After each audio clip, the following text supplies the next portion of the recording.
En 1962, j'arrivais en France avec ma mère et mon frère.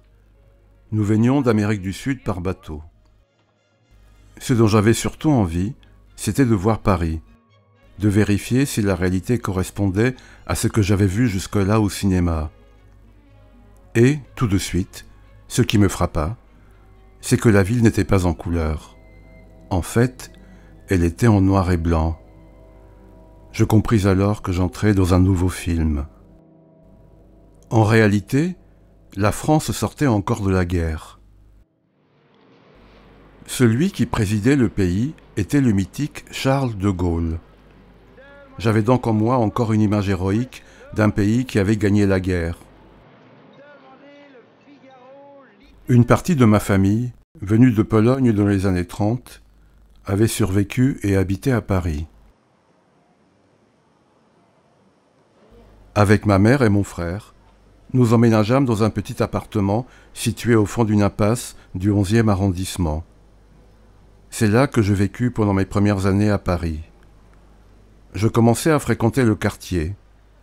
Il y avait plusieurs cinémas dans les parages et j'y allais souvent. Sur l'écran, je voulais retrouver le Paris mythifié de mon enfance sud-américaine. À cette époque, il y avait encore quelques films américains qui se tournaient à Paris et qui incarnaient ma vision enfantine de la ville.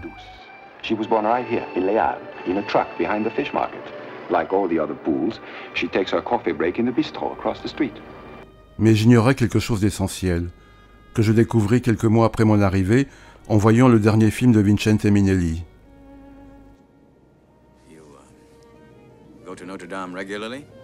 Ça s'intitulait « Les 4 cavaliers de l'Apocalypse ». Les gens y étaient aussi élégants que d'habitude. Ils étaient assis dans les plus beaux cafés. Mais, autour d'eux, tous les panneaux signalétiques étaient en allemand. Je ne comprenais pas pourquoi. C'est alors que je réalisais avec effarement que la France avait été occupée par l'Allemagne. Cela me marqua pour toujours. Petit à petit, je m'habituais à l'atmosphère quelque peu morose de cette époque. Dans les cinémas de mon quartier, je découvrais à la fois les dernières superproductions hollywoodiennes et des films un peu différents.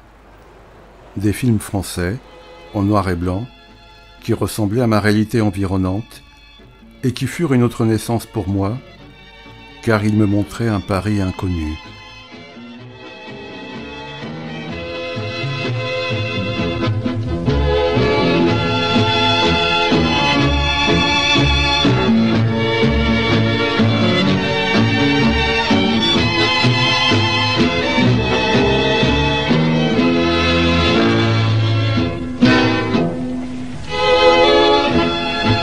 Il y a eu un coup de fil pour moi hier. C'est certainement Michel qui m'a appelé. Oh, mais pas avant moi. Tiens, je te parie tout ce que tu voudras.